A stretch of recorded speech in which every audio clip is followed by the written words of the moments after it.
Passenger denied boarding on Cunard Queen Elizabeth after flying 10,000 miles.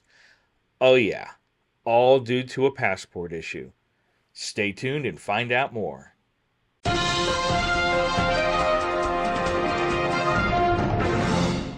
Hey everyone, Ryan here with PK Adventure Travels, coming at you with the latest cruise and travel industry news.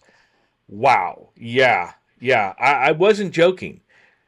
10,000 miles. So this British couple flew to Australia to get on the Queen Elizabeth from Cunard for a 14-day exotic trip.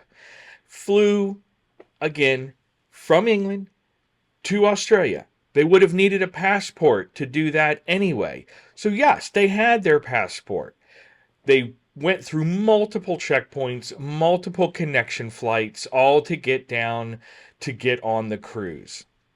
However, when they got to the international cruise terminal and their passports were being checked, the man, whose name I won't list here, but the man in the couple, they took his passport, they looked at it, they called over somebody else. They then took his passport away to the back office to get reviewed, and ultimately his wife was approved to get on board, and he was denied.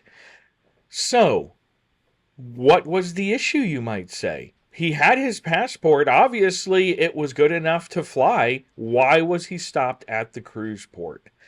Well, in the end, what was determined was that the center stitching in the passport book itself was too loose. Now, it wasn't Cunard who denied him. Ultimately, it was the immigration officials. And they said because the stitching was loose in the center of his passport, it was deemed to be damaged and thus invalid for identification purposes to get on the ship. And just like that, their 14-day dream vacation gone, dead, ruined. Now, what happened to them? Everything was out of pocket. They were outside of the cancellation period, so there was no refund by Cunard. They are trying to appeal to Cunard, but Cunard's statement has simply been that they were not the ones that denied him boarding. It was the international immigration officers. Thus, they don't have any responsibility to provide any kind of compensation. Will that change? Who knows?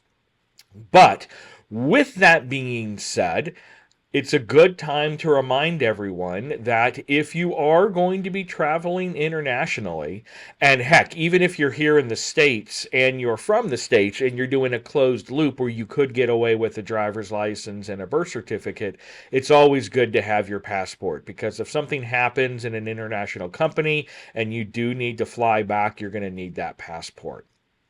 But with that being said, again, it's important to make sure that your passports are all valid. For those in the U.S., that would be making sure that your passport is still valid for at least 6 months past the time of your cruise, and to make sure there is no damage. So in this case, that means the internal stitching as well in the seams, making sure you don't have any torn pages, or broken parts, of the pages itself at this point. I mean, if they denied somebody for loose stitching, you just want to make sure that thing's in pristine condition. Thank you guys again for tuning in for the quick travel and industry news.